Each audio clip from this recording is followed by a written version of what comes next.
Ever কেয়ারে দেশি বিদেশি চিকিৎসকদের পরামর্শে খালেদা জিয়ার চিকিৎসা চলছে, দোয়া চাইলেন মির্জা ফখরুল। খালেদা জিয়াকে ভিভিআইপি মর্যাদা দেওয়ার পর বাড়ানো হল হাসপাতাল এলাকার নিরাপত্তা, শিগগিরই দেশে ফিরছেন তারেক রহমান, জানালেন সালাউদ্দিন। প্লট দুর্নীতির আরেক মামলায় শেখ হাসিনার 5 বছর কারাদণ্ড, রিহানার 7, টিউলিপের 2 বছর। দেশের আদালতে প্রথম কোন ব্রিটিশ এমপির সাজার রায়। নির্বাচনের আগে পরিস্থিতি ঘোলাটে করার চেষ্টার অভিযোগ এনসিপির, ক্ষমতায় না গিয়েও দাপট দেখাচ্ছে একটি দল, বলছে জামায়াত।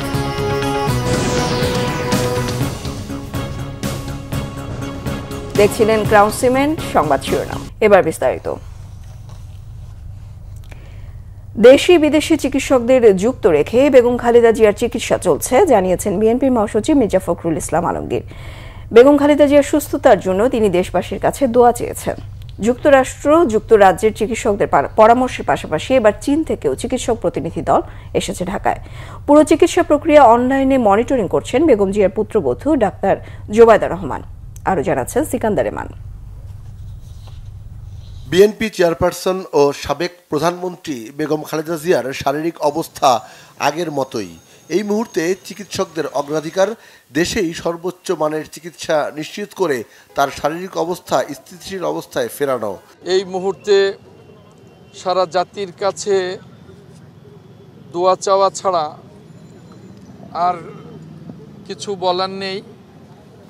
ডাক্তাররা ক্লান্তিহীনভাবে চিকিৎসা দিচ্ছেন। এর আগে আমেরিকা, ইংল্যান্ড এবং বাংলাদেশের ডাক্তাররা চিকিৎসায় ছিলেন। এখন চায়নার ডাক্তাররাও ইনভলভ হয়েছেন। সারা দেশের মানুষ এই গণতান্ত্রিক উত্তরণের প্রক্রিয়ায় বেগম খালেদা জিয়ার দিক নির্দেশনা কিংবা তার উপস্থিতিকে গভীরভাবে উপলব্ধি করে। ফলে সবাই আমরা মনে করি যে সারা দেশবাসী তার জন্য দোয়া করা দরকার আর দোয়া করছেন। এভার কেয়ার হাসপাতালে ভর্তির পর পরীক্ষা নিরীক্ষায় বেগম খালেদা জিয়ার ফুসফুসে ইনফেকশন ধরা পড়ে। এরপর গত বৃহস্পতিবার থেকে বেগম খালেদা জিয়াকে ক্রিটিক্যাল কেয়ার ইউনিট সিসিইউতে চিকিৎসকরা নিবিড়ভাবে চিকিৎসা সেবা দিচ্ছেন। তিনি অসুস্থ এবং আমাদের চিকিৎসকরা কাজ করছেন, আপ্রাণ চেষ্টা করছেন। দেশি বিদেশি সমস্ত চিকিৎসকদেরকে যুক্ত রেখেই তারা চিকিৎসাটা করছেন এবং আল্লাহ তাআলার কাছে আমরা সবসময় গোটা দেশবাসী এই দোয়া করছি যে আল্লাহ তাআলা তাকে যেন সুস্থ করে দেন এবং তিনি সুস্থ হয়ে আমাদের মাঝে আসেন। এদিকে বেগম খালেদা জিয়ার চিকিৎসা বিষয়ে তার ব্যক্তিগত চিকিৎসক ও বিএনপির স্থায়ী কমিটির সদস্য ডাক্তার এজেডএম জাহিদ হোসেনের বক্তব্য ছাড়া অন্য কারো দেয়া তথ্য গণমাধ্যমে প্রচার না করার অনুরোধ করা হয়েছে বিএনপির মিডিয়া সেল থেকে। সিকান্দার রেমান, বাংলা ভিশন, ঢাকা। দর্শক, এই মুহূর্তে এভার কেয়ার হাসপাতালের সামনে আছেন আমাদের বিশেষ প্রতিনিধি আহমেদ সরোয়ার, যুক্ত হচ্ছে তার সঙ্গে। সরোয়ার, বিএনপি চেয়ারপারসনের শারীরিক অবস্থা সম্পর্কে সবশেষ কি তথ্য রয়েছে আপনার কাছে, আর চিকিৎসক বা বিএনপির পক্ষ থেকে কিছু বলা হয়েছে কিনা সে ব্যাপারেও জানাবেন। সবশেষ আসলে কোনো তথ্য আমার কাছে নেই, কারণ হচ্ছে এখন তো ভোরবেলা, মানে সকালবেলা। এখন হাসপাতালে শিফটিংও চেঞ্জ হচ্ছে। ভোরের যারা সারা রাত ডিউটি করেছেন তারা চলে যাচ্ছেন, আর যারা সকাল থেকে ডিউটি শুরু হবে তারা আসছেন। এর মধ্যে আমরা গতকাল রাতে স্থায়ী কমিটির বৈঠক শেষে বিএনপির নেতৃবৃন্দকে জিজ্ঞেস করেছিলাম যে বেগম খালেদা জিয়ার শারীরিক অবস্থা কি। তখন স্থায়ী কমিটির সদস্য সালাউদ্দিন আহমেদ বলেছেন যে ওনার যাবতীয় অবস্থা যা কিছু আছে সবকিছু বলবেন দলের স্থায়ী কমিটির আরেক সদস্য ডাক্তার এজেডএম জাহিদ হোসেন। এর বাইরে ওনাদের কোনো বক্তব্য নেই। তবে বিএনপির প্রেস উইং থেকে আমাদেরকে জানানো হয়েছে যে স্থায়ী কমিটির বৈঠক শেষে মহাসচিব হাসপাতালে এসেছিলেন এবং তিনি 12:30টার দিকে হাসপাতাল থেকে চলে গেছেন। এরপর গতকাল কোনো ব্রিফিং করা হয়নি এবং রাতেও কোনো ব্রিফ করা হয়নি। তো সেই জন্য আসলে আমাদের কাছে কোনো তথ্য নেই। আমরা যেটা জানি যে এখন যেটা বলতে পারছি যে ওনার অবস্থা স্থিতিশীল আছে। তবে উৎকণ্ঠা তৈরি হয়েছে আসলে গতকাল দুপুরে যখন বিএনপির ভাইস চেয়ারম্যান আহমদ আজম খান বলেছেন যে তার অবস্থা খুবই গুরুতর। এই বক্তব্যের পর থেকে আসলে সবার উৎকণ্ঠা বেড়েছে, কিন্তু এর পরবর্তীতে আর এর আগে যে ব্রিফ করা হয়নি, কোনো কিছু জানানো হয়নি। তবে বিএনপি বিভিন্ন নেতৃবৃন্দ এরপরে এসেছিলেন, তারা আসলে জানিয়েছেন যে তার অবস্থা স্থিতিশীল আছেন, আগের চেয়ে আর খারাপ হয়নি। এই পর্যন্ত। এর মধ্যে গতকালকে চায়না থেকে একটি টিম এসেছে, তারা বোর্ড মিটিং করেছে, কিন্তু সেই ফলাফল তো স্বাভাবিকভাবে আমাদেরকে জানানোর প্রশ্নই আসে না, ডাক্তাররাই সেসব আলাপ করছেন। আর মধ্যে আরেকটা জিনিস হচ্ছে যে গতকাল রাতে নরেন্দ্র মোদী টুইট করেছেন, সেটা অবশ্যই আপনিও জেনেছেন, সবাই জেনেছে এরই মধ্যে। তিনি বলেছেন যে খালেদা জিয়ার এই সংকটময় মুহূর্তে যদি কোনো প্রয়োজন হয় তা ভারত তার পাশে আছে। এই হলো আসলে পরিস্থিতি। এখন কখন ব্রিফিং হবে, এই ব্রিফ করা ছাড়া, অর্থাৎ ডাক্তার AJM জাহিদ হোসেনের বক্তব্য ছাড়া কোনো বক্তব্যকে আমলে নিতে বারবার বিএনপির পক্ষ থেকে অনুরোধ করা হয়েছে। অতএব কোনো অন্য কোনো ডাক্তারের বক্তব্য আমরা আসলে জানার চেষ্টা করলেও সেটা আসলে বলার মতো না। ডাক্তার জাহিদ হোসেন যদি কোনো কিছু যতক্ষণ পর্যন্ত না বলবেন ততক্ষণ পর্যন্ত বেগম খালেদা জিয়ার অবস্থা আগের মতোই আছেন, অর্থাৎ স্থিতিশীল আছেন বলা যায়। সরোয়ার, ধন্যবাদ আপনাকে। দর্শক, এভারকেয়ার হাসপাতালের সামনে থেকে যুক্ত হয়েছিলেন সহকর্মী আহমেদ সরোয়ার। বাংলাদেশের সাবেক প্রধানমন্ত্রী বেগম খালেদা জিয়ার অসুস্থতায় উদ্বেগ প্রকাশ করেছেন ভারতের প্রধানমন্ত্রী নরেন্দ্র মোদী। চিকিৎসায় সব ধরনের সহায়তার আশ্বাসও দেন তিনি। এক টুইট বার্তায় ভারতীয় প্রধানমন্ত্রী বলেন, বাংলাদেশের সাবেক প্রধানমন্ত্রী বেগম খালেদা জিয়ার স্বাস্থ্যের অবস্থা জানতে পেরে তিনি গভীরভাবে উদ্বিগ্ন। বহু বছর ধরে তিনি বাংলাদেশের জনজীবনে গুরুত্বপূর্ণ অবদান রেখেছেন।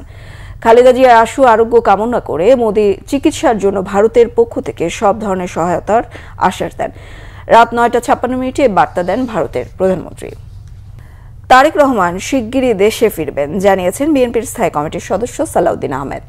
রাতে গুলশানে বিএনপি চেয়ারপারসনের কার্যালয়ে দলের স্থায়ী কমিটির বৈঠক হয়। বৈঠক শেষে বেরিয়ে যাবার সময় সাংবাদিকরা তারেক রহমানের দেশে ফেরার বিষয়ে জানতে চাইলে সালাউদ্দিন আহমেদ একথা বলেন। তিনি আরও জানান, স্থায়ী কমিটির বৈঠকটি নিয়মিত বৈঠক, রাজনীতি এবং সমসাময়িক পরিস্থিতি নিয়ে বৈঠকে আলোচনা হয়েছে। সালাউদ্দিন আহমেদ আরও জানান, বেগম খালেদা জিয়ার অসুস্থতা ও চিকিৎসা সম্পর্কে তার ব্যক্তিগত চিকিৎসক এবং দলের স্থায়ী কমিটির সদস্য ডাক্তার AJM জাহিদ হোসেন গণমাধ্যমকে জানাবেন। রাত 8টায় শুরু হয়ে 10:30 পর্যন্ত বৈঠক অনুষ্ঠিত হয়। দলের মহাসচিব মির্জা ফখরুল ইসলাম আলমগীর সহ স্থায়ী কমিটির সদস্যরা বৈঠকে উপস্থিত ছিলেন। আমাদের এটা রেগুলার মিটিং, স্ট্যান্ডিং কমিটির মিটিং। আমাদের বিভিন্ন বিষয়ে রাজনৈতিক আলোচনা এবং নির্বাচন ভিত্তিক বিভিন্ন আলোচনা, প্রচারের বিভিন্ন কৌশল, এগুলো নির্ধারণ করার জন্য আমরা আলোচনা করেছি। তিনি শিগগির চলে আসবেন ইনশাআল্লাহ। আর বেগম খালেদা জিয়ার সম্পর্কে কি ভাই কোনো ধরনের আপনাদের ম্যাডামের স্বাস্থ্যের অবস্থা সম্পর্কে যাবতীয় যা কিছু ইনফরমেশন বা তথ্য আছে ডক্টর জাহিদ সাহেবের কাছে, উনি বলবেন। বিএনপি চেয়ারপারসন বেগম খালেদা জিয়াকে অতি গুরুত্বপূর্ণ ব্যক্তি ঘোষণা করে প্রজ্ঞাপন জারি করেছে সরকার। তার নিরাপত্তায় SSF নিয়োগ দেওয়া হয়েছে। এদিকে বিএনপির ভারপ্রাপ্ত চেয়ারম্যান তারেক রহমানের দেশে আসার ব্যাপারে আইনগত কোনো বাধা থাকলে সর্বোচ্চ সহযোগিতা করা হবে বলে জানিয়েছেন আইন উপদেষ্টা ডক্টর আসিফ নজরুল। তার নিরাপত্তা নিশ্চিতেও সহযোগিতার আশ্বাস দেন তিনি। গতকাল দুপুরে সচিবালয়ে এসব কথা বলেন আসিফ নজরুল। বিএনপির অ্যাক্টিং চেয়ারম্যান জনাব তারেক রহমানের বাংলাদেশে আসার ব্যাপারে কোনো রকম আইনগত বাধা আছে বলে আমার জানা নাই। আর যদি কোনো বাধা থেকেও থাকে, এটা অবশ্যই আমরা জানলে ওনাকে সর্বোচ্চ সহযোগিতা করব। ওনার নিরাপত্তার ব্যাপারে আমরা সর্বোচ্চ সহযোগিতা করব।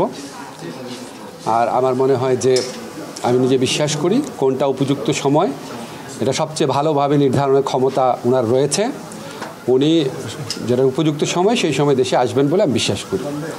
আর সেকেন্ড একটা কথা হচ্ছে যে ধরেন আমাদের অনেকে ধরনের মন্তব্য করে থাকি যে উনি কেন আসছেন না, এই সমস্ত প্রশ্ন তুলি। আমার কাছে এই সমস্ত প্রশ্ন তোলা খুব অরুচিকর মনে হয়। এটা মা ছেলের সম্পর্ক, এখানে কোনো বেগম খালেদা জিয়ার কোনো ইনস্ট্রাকশন আছে কিনা বা এখানে ব্যক্তিগতভাবে তারেক রহমানের কোনো রকম চিন্তা আছে কিনা, সেটা তো প্রিজাজ করার বা সেটার ব্যাপারে কমেন্ট করার আমার কাছে রুচিকর মনে হয় না। রাজুকের প্লট দুর্নীতির মামলায় শেখ হাসিনাকে 5 বছর, শেখ রেহানাকে 7 বছর এবং টিউলিপ সিদ্দিককে 2 বছরের কারাদণ্ড দেওয়া হয়েছে। আরও 14 আসামিকে 5 বছরের সশ্রম কারাদণ্ড দিয়েছে আদালত। গতকাল ঢাকার বিশেষ জজ আদালত 4-এর বিচারক রবিউল আলম এ রায় দেন। নাবিল জাহাঙ্গীরের রিপোর্ট। শেখ হাসিনা, শেখ রেহানা ও টিউলিপ সিদ্দিক সহ 17 জনের বিরুদ্ধে করা দুদকের মামলার রায় ঘিরে সকাল থেকেই আদালতে ছিল বাড়তি নিরাপত্তা। 11:30টায় রায় ঘোষণা শুরু হয়। পূর্বাচল নতুন শহর প্রকল্পে নিয়ম বহির্ভূতভাবে ক্ষমতার অপব্যবহার করে শেখ রেহানার 10 কাঠা প্লট বরাদ্দ নেয়া প্রমাণিত হওয়ায় আসামিদের বিভিন্ন মেয়াদে কারাদণ্ড দেয় আদালত। আদালত শেখ রেহানাকে 7 বছরের কারাদণ্ড, 1 লক্ষ টাকা জরিমানা এবং অনাদায়ে 6 মাসের জেল।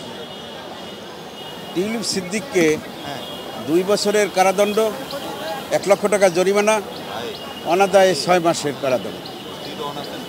শেখ হাসিনা সহ আরও 14 জন আসামিকে 5 বছর কারাদণ্ড। আদালত বলেন, বাংলাদেশের নাগরিক পৃথিবীর যেখানেই থাকুক আইন অনুযায়ী তার বিচার করতে বাধা নেই।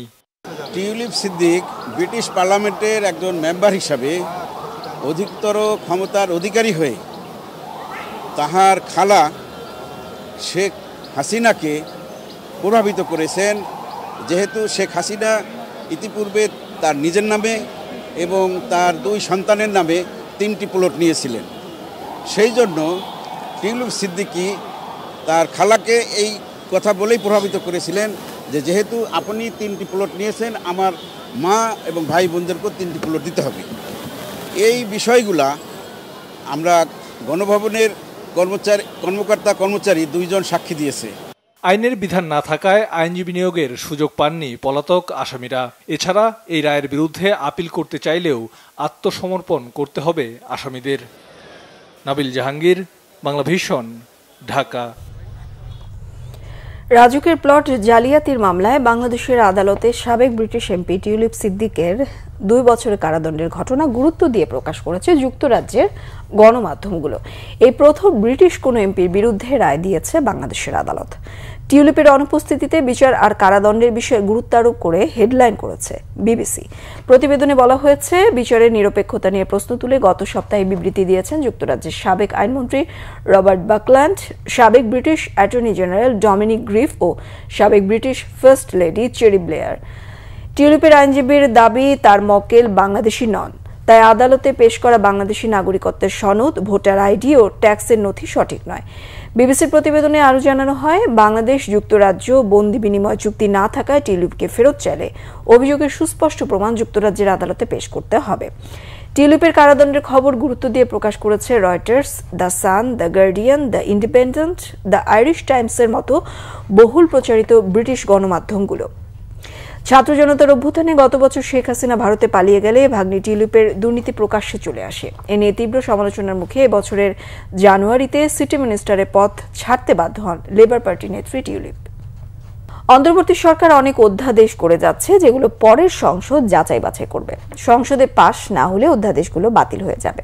একনেক সভা পরবর্তী ব্রিফিংয়ে পরিকল্পনা উপদেষ্টা ওয়াহিদুদ্দিন মাহমুদ কথা বলেন। গতকাল আগারগাঁও পরিকল্পনা মন্ত্রণালয়ের প্রধান উপদেষ্টার সভাপতিত্বে জাতীয় অর্থনৈতিক পরিষদের নির্বাহী কমিটি একনেকের বৈঠকে প্রায় 15,384 কোটি টাকা ব্যয়ে 17টি প্রকল্পের অনুমোদন দেওয়া হয়।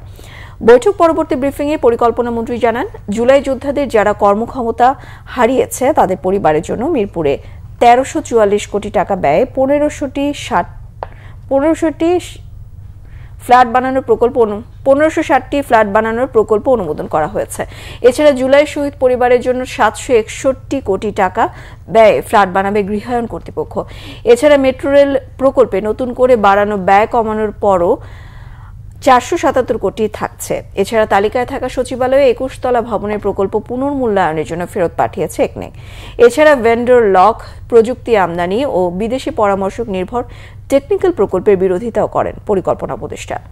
এছাড়া সোনাগাজীতে 1818 কোটি টাকা ব্যয়ে 220 মেগাওয়াট সৌর বিদ্যুৎ কেন্দ্র স্থাপনের একটি প্রকল্প রয়েছে। সংস্কার করে ফেলেছে এবং বেশি উচ্চাভিলাষী সংস্কার অনেকখানি করে ফেলেছি, যেগুলা নির্বাচিত সরকারের পক্ষে হজম করা বা সহ্য করা একটু কঠিন হতে পারে। কিন্তু আশা করব যে পুরোটা না হলেও এর অন্তত বেশিরভাগই অন্তত এর নির্যাসটা, যেটা অন্তর্নিহিত যে জিনিসগুলো সেগুলো গ্রহণ করবে। কারণ নির্বাচিত সংশোধিত হলো তারাই তো সবচেয়ে জনগণের চাহিদার সাথে মিল রাখতে পারবে। নির্বাচনের আগে পরিস্থিতি ঘোলাটে করার চেষ্টা করা হচ্ছে বলেছেন এনসিপির আহ্বায়ক নাহিদ ইসলাম। আরব আমিরাতে কারারুদ্ধ প্রবাসীদের মুক্তি উপলক্ষে শুকরানা ও দোয়া অনুষ্ঠানে তিনি কথা বলেন। নাহিদ ইসলাম বলেন, গণ অভ্যুত্থানের পর বাংলাদেশের যেদিকে যাওয়ার কথা সেখানে বাধা হয়ে দাঁড়াচ্ছে কেউ কেউ। একটি পক্ষ প্রকাশ্যে ও একটি পক্ষ গোপনে সংস্কারের বিপক্ষে। এজন্যই সংস্কার নিয়ে প্রত্যাশিত জায়গায় পৌঁছানো যায়নি বলে মন্তব্য তার। বলেন, আগামী নির্বাচন শুধু সরকার পরিবর্তনের নয়, দেশ পরিবর্তনেরও। গণ অভ্যুত্থানের ফসল সবাই ভোগ করলেও শহীদ ও আহতদের দায়িত্ব শুধু এনসিপির ওপর চাপানো হয় বলে অভিযোগ তার। এনসিপির মুখ্য সমন্বয়ক নাসিরউদ্দিন পাটোয়ারি বলেন, অনেকে বলছেন রাষ্ট্রের নিরাপত্তা নেই। স্বাধীন বাংলাদেশের নিরাপত্তার অন্তরায় কারা, এটা জনগণের সামনে উন্মোচন করা প্রয়োজন। বেগম খালেদা জিয়ার বর্তমান পরিস্থিতির জন্য শেখ হাসিনা ও জাতীয় পার্টিকে দায়ী করে বলেন, জামায়াত ও বিএনপিকেও এ বিষয়ে এক অবস্থান নিতে হবে। সামনে নির্বাচনের আগে নানা ধরনের পরিস্থিতি ঘোলাটে করার চেষ্টা করা হচ্ছে এবং আমরা যে সংস্কার কার্যক্রম শুরু করেছিলাম, সংস্কারের অগ্রযাত্রা শুরু করেছিলাম, সেটাকে নানাভাবে বাধাগ্রস্ত করা হয়েছে। একটি দল প্রকাশ্যে সংস্কারের বিপক্ষে অবস্থান নিয়েছে, আরেকটি দল গোপনে সংস্কারের বিপক্ষে অবস্থান নিয়েছে। ফলে এই কারণে কিন্তু আমরা সংস্কার নিয়ে একটা সমঝোতায় আসলে পৌঁছাতে পারি নাই। খালেদা জিয়ার যে পরিস্থিতি রয়েছে, এই পরিস্থিতির জন্য কিন্তু শেখ হাসিনা দায়ী, এই পরিস্থিতির জন্য জাতীয় পার্টি দায়ী। এই জন্য শেখ হাসিনার বিষয়ে যে আমাদের অবস্থান, বিএনপি এবং জামায়াত ইসলামীকে জাতীয় পার্টি সম্পর্কে একই অবস্থান নিতে হবে। এখানে কোনো কুসুম কুসুম প্রেম চলবে না। জামায়াত ইসলামের আমির ডাক্তার শফিকুর রহমান বলেছেন, ক্ষমতায় না গিয়ে দাপট দেখাচ্ছে একটি দল, প্রশাসনিক কু করার ষড়যন্ত্র করছে তারা। খুলনায় 8 দলের সমাবেশে জামায়াতের আমির এসব কথা বলেন। সমাবেশে জোটের অন্যান্য নেতারা বলেন, একটি দলকে 20 নম্বর সিগন্যাল দিয়েছে জনতা। নির্বাচন পেছানোর ষড়যন্ত্র সম্পর্কেও তারা হুঁশিয়ারি করে দেন। খুলনা থেকে আতিয়ার পারভেজের রিপোর্ট। জুলাই সনদের আইনি ভিত্তি ও লেভেল প্লেইং ফিল্ড বাস্তবায়ন সহ 5 দফা দাবিতে সোমবার খুলনার শিববাড়ি মোড়ে 8 দলের সমাবেশে সকাল থেকেই মিছিল নিয়ে বিভাগের বিভিন্ন জেলা থেকে নেতাকর্মীরা সমাবেশ স্থলে জড়ো হয়।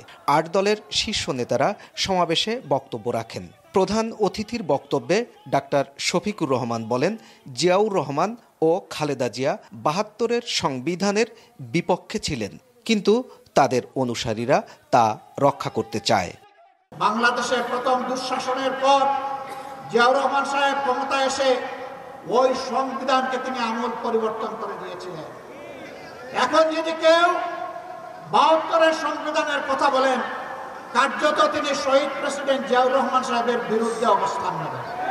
আগামী নির্বাচনে চলে বলে কৌশলে কেউ কেউ আমরা শুনতে পাই বিভিন্ন জায়গায় বসে ষড়যন্ত্রের জাল বুনছেন।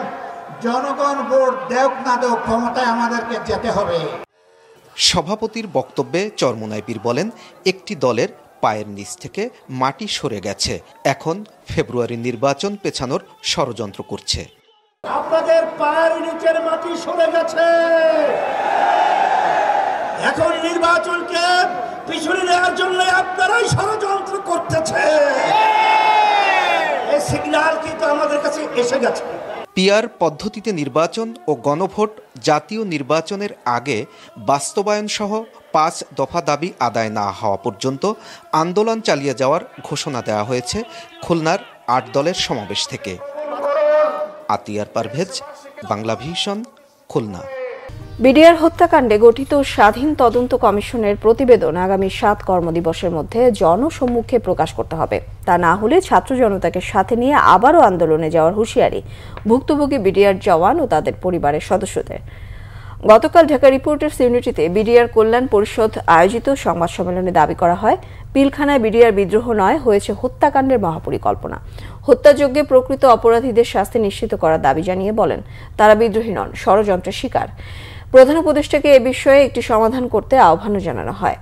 সংবাদ সম্মেলনে বলা হয়, যারা প্রকৃতভাবে দায়ী তাদের বিরুদ্ধে নতুন করে নিরপেক্ষ বিচারিক প্রক্রিয়া শুরু করতে হবে। সাজানো তদন্ত, মিথ্যা সাক্ষ্যের অভিযোগে দণ্ডিত, নির্দোষ এবং অভিযুক্ত দাবি করে কারাভোগী বিডিআর জওয়ানদের মুক্তি, চাকরিতে পুনর্বহাল ও ক্ষতিপূরণ দ্রুত নিশ্চিতের দাবিও জানানো হয় বিডিআর কল্যাণ পরিষদের।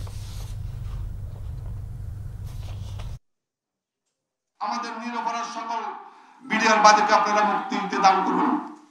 এই ব্যাপারে এখন শহীদ পরিবার পর্যন্ত আপনাদের সাথে আমাদের সাথে একমত হয়েছে। ইতিপূর্বে আপনারা বলেছেন শহীদ পরিবারের চাপ আছে, শহীদ পরিবারের চাপ আছে।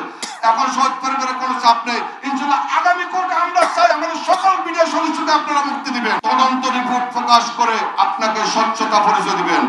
আর না হয় আমরা পুরো বাংলাদেশ 7 দিন পরে পুরো বাংলাদেশ আমরা আবার সকল ক্ষতিগ্রস্ত পরিবার, জেলবন্দি পরিবার, সকল প্রকার ভুক্তভোগী পরিবার এবং শহীদ পরিবার এবং ছাত্র এবং জনতাকে নিয়ে আমরা আন্দোলনে নামবো। সংবাদ শেষ করব ক্রাউন সিমেন্ট শিরোনামগুলো আরো একবার জানিয়ে।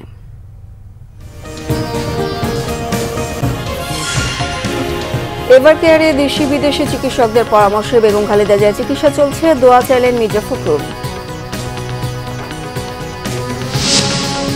খালেদা জিয়াকে ভিভিআইপি মর্যাদা দেওয়ার পর বাড়ানো হলো হাসপাতাল এলাকার নিরাপত্তা, শিগগিরই দেশে ফিরছেন তারেক রহমান, জানালেন সালাউদ্দিন।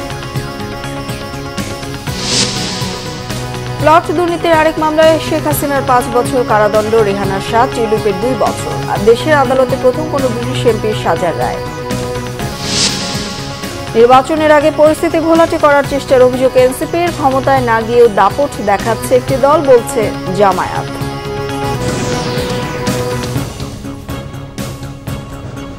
এই ছিল এখনকার মতো। পরের সংবাদ সকাল 10টায়, 9টায় থাকছে নিউজ টপ 10, দেখার আমন্ত্রণ রইল।